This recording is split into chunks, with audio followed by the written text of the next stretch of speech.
Hey guys, welcome back to our own learning point with me as your host, Kiara. Today, we will have a look at the chapter Nelson Mandela A Long Walk to Freedom by none other than the Honorable President of South Africa, Mandela himself. This is the second chapter from our book First Flight. So, let us begin with a little introduction. ये एक extract है जिसे Nelson Mandela की autobiography a long walk to freedom में से लिया गया है। बेसिकली ये उनकी as a president swearing in ceremony का एक अकाउंट है, जिसके साथ साथ वो ये भी हमें ब्रीफली बताते हैं कि उनके प्रेसिडेंट बनने से पहले जब साउथ अफ्रीका पर वाइट रूल था, अपार्थीड सिस्टम था, तब इनोसेंट ब्लैक नेटिव्स पर क्या क्या अत्याचार हुए थे। Before starting this chapter let us have a look at the apartheid system as well. तो गाइस, क्या होता था कि अफ्रीका पर जब वाइट रूल था, दैट इज़ बिफोर 10 मई 1994, तो एक बहुत ही क्रूअल पॉलिसी फॉलो की जाती थी जो कि रेशियल डिस्क्रिमिनेशन पर बेस्ड थी, यानी कि रंग रूप के ऊपर भेदभाव था। गोरे लोग यानी द वाइट्स गवर्नमेंट को रूल करते थे और सांवले लोग यानी द ब्लैक्स उनके अत्याचार सहते थे। दिस इज़ टू नोट कि Nelson Mandela was the first black president of south Africa. इससे पहले वाइट रूल ही था, इसीलिए ब्लैक्स को कभी चांस ही नहीं मिला अपने व्यूज़ रखने का या गवर्नमेंट फॉर्मेशन वगैरह में पार्टिसिपेट करने का। अब आप लोग खुद सोच के देखो कि ब्लैक्स को कैसा फील होता होगा और ये अपार्थीड सिस्टम कितना रॉन्ग था। Now that we have a decent information to begin with this chapter, आइए शुरुआत करते हैं। 10th May dawned bright and clear। Nelson Mandela अपनी ऑटोबायोग्राफी में लिखते हैं कि 10 मई की सुबह बहुत ही ब्राइट थी और साफ सनशाइन वाली थी। उस दिन वो साउथ अफ्रीका के प्रेसिडेंट होने की ओथ यानी शपथ लेने वाले थे। पिछले कुछ दिनों से Nelson Mandela had been pleasantly besieged यानी very happily surrounded by renowned people, dignitaries and world leaders, जो कि मंडेला को अपनी बेस्ट विशेस देने आए थे, अपनी रिस्पेक्ट्स देने आए थे। इनाग्रेशन से पहले यानी उनके साउथ अफ्रीका के प्रेसिडेंट बनने से पहले ये जो इनाग्रेशन होने वाला था, ये साउथ अफ्रीका की ज़मीन पर पहली बार ऐसा हो रहा था कि इतनी बड़ी गैदरिंग आ रही थी all over the world leaders की। नेल्सन मंडेला इस बात से बड़े खुश थे। तो जो भी सेरेमनीज़ थी, प्रोग्राम्स थे, वो किधर हुए? प्रेटोरिया के यूनियन बिल्डिंग्स में बने हुए सैंडस्टोन के एम्पी थिएटर में। सैंडस्टोन एक तरह का पत्थर होता है जो कि रेड कलर का सा होता है, और एम्पी थिएटर क्या होता है कि एक ऐसा स्ट्रक्चर होता है जिसकी कोई छत, कोई रूफ नहीं होती और बहुत सारी सीट्स होती हैं। This kind of building is somewhat like a stadium, और ये मेनली एंशियंट ग्रीस और रोम में काफ़ी फेमस थे। फॉर डिकेड्स यानी कई सालों से ये जगह वाइट सुप्रीमेसी यानी गोरे लोगों के रूल की एक सीट थी, एक तरह से सिंबल रही है। पर लेकिन उस दिन यानी 10 मई 1994 की सुबह को वो एक ऐसी जगह थी जहाँ कई लोगों की रेनबो जैसी गैदरिंग थी, यानी डिफरेंट रंग रूप के लोग थे और अलग अलग कंट्रीज से भी लोग आए हुए थे। किस लिए? साउथ अफ्रीका की पहली डेमोक्रेटिक नॉन रेशियल गवर्नमेंट को फॉर्म होते देखने के लिए। ऑटम सीजन की उस प्यारे से दिन Nelson Mandela was accompanied by his daughter Zenani. This means कि उनकी बेटी जिनानी उस एम्पी थिएटर में उनके साथ आई थी। पोडियम पर, जो कि एक तरह का प्लेटफॉर्म होता है, सबसे पहले मिस्टर डी क्लर्क ने as the second deputy president शपथ ली, फिर थाबो एम्बेकी ने as the first deputy president oath ली। जब मंडेला की टर्न आई तब उन्होंने प्लेज ली कि वो हमेशा देश के कॉन्स्टिट्यूशन यानी संविधान का पालन करेंगी और अपने आप को रिपब्लिक साउथ अफ्रीका और उसके लोगों के प्रति डिवोट कर देंगी यानी समर्पित कर देंगी। इकट्ठे हुए मेहमानों से और देखते हुए लोगों से उन्होंने अपने स्पीच में क्या कहा? Today, all of us do, by our presence here, confer glory and hope to newborn liberty।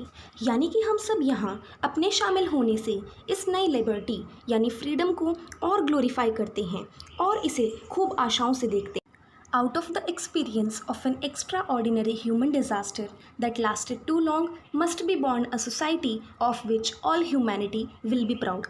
Extra ordinary human disaster यानी कई सालों से चले आ रहे वाइट्स का मिसरूल। इस सेंटेंस का ओवरऑल मतलब ये है कि इतने लंबे समय से ऐसा अत्याचार को सहकर, इस तबाही को सहकर अब एक ऐसा समाज पैदा होगा जिस पर इंसानियत को गर्व होगा। We who were outlaws not so long ago have today been given the rare privilege to be host to the nations of the world on our own soil। इसका मतलब ये है कि हम जो कि पहले कभी आउटलॉज जैसे यानी अपराधियों जैसे थे, जिनसे बाकी कंट्रीज़ ने डिप्लोमेटिक रिलेशंस भी तोड़ दिए थे, आज हमें एक बहुत ही रेयर प्रिविलेज यानी दुर्लभ मौका मिला है बाकी कंट्रीज़ को अपनी अफ्रीका की धरती पर बुलाने का। We thank all of our distinguished international guests for having come to take position with the people of our country of what is, after all, a common victory for justice, for peace, for human dignity. अब वो सबको thank कर रहे हैं, अपनी कृतज्ञता thankfulness show कर रहे हैं, जो कि जस्टिस, न्याय, पीस, शांति और ह्यूमन डिग्निटी यानी मानव गरिमा की जीत को देखने आए हैं। We have at last achieved our political emancipation. We pledge ourselves to liberate all our people from the continuing bondage of poverty, deprivation, suffering, gender and other discrimination. तो Nelson Mandela क्या कहते हैं कि अंत में अब हम सबको आखिरकार पॉलिटिकल इमेंसिपेशन यानी रिस्ट्रिक्शंस, रोक टोक, प्रतिबंधों से आज़ादी मिल ही गई है।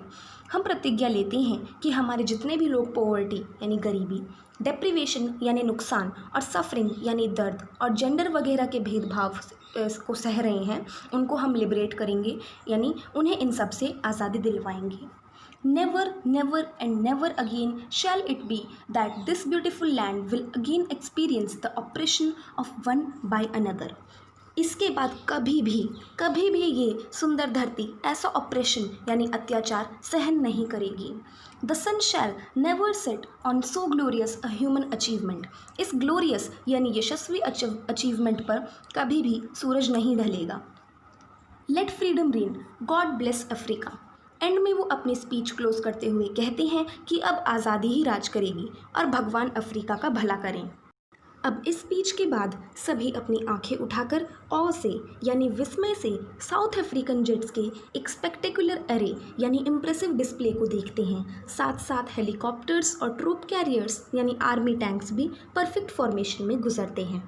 नेल्सन मंडेला का मानना है कि ये सब केवल मिलिट्री की पावर और प्रेसिशन यानी एक्यूरेसी का ही डिस्प्ले नहीं था, पर मिलिट्री की डेमोक्रेसी के प्रति वफादारी का भी डेमोन्स्ट्रेशन था, एक ऐसी गवर्नमेंट के लिए जो कि फ्रीली और फेयरली इलेक्ट हुई थी।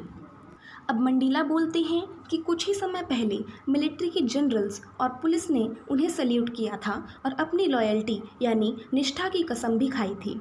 अब वो कहते हैं कि he was not unmindful of the fact, यानी वो समझते थे, जानते थे कि कुछ ही साल पहले ये ही पुलिस और सोल्जर्स उन्हें सल्यूट नहीं अरेस्ट करते। वो इसलिए क्योंकि उस समय वाइट रूल ब्लैक्स को अपराधी मानता था और उन्हें पनिश करता था। खैर फाइनली इम्पाला जेट्स का एक शेवरॉन यानी वी शेप का पैटर्न डिस्प्ले हुआ, जिससे साउथ अफ्रीकन फ्लैग के colours black, red, green, blue और गोल्ड का धुआं निकल रहा था। इस तरह से उन जेट्स ने साउथ अफ्रीका के नेशनल फ्लैग को सिंबलाइज किया।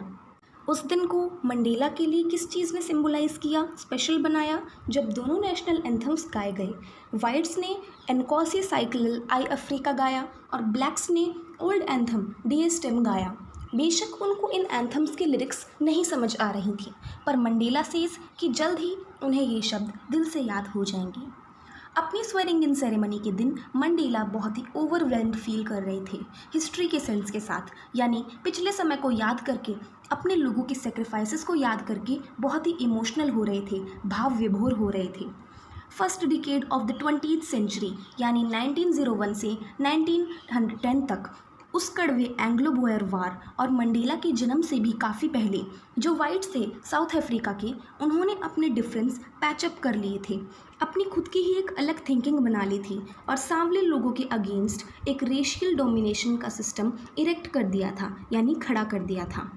उन्होंने ये जो रेसिज्म का, जातिवाद का स्ट्रक्चर बनाया था, इसने ही दुनिया के सबसे हार्श यानी कठोर और इनह्यूमेन यानी अमानवीय समाज को जन्म दिया था।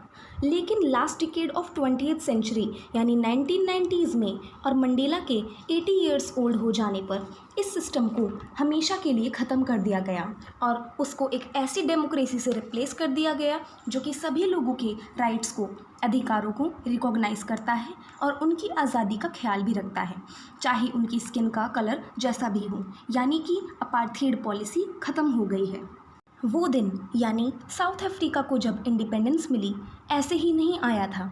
उसके लिए हज़ारों लोगों को बहुत से सेक्रीफाइस करने पड़े थे, जिनके बारे में हम सोच भी नहीं सकते। ऐसे लोग जिनके दर्द को और जिनकी ब्रेवरी को गिना या चुकाया नहीं जा सकता था। उस दिन मंडेला को ऐसा फील हुआ जैसे कि वो सिंपली उन सभी अफ्रीकन देशभक्तों पैट्रियोट्स के सम हैं, जोड़ हैं, जो कि उनसे पहले ही इस दुनिया से चले गए।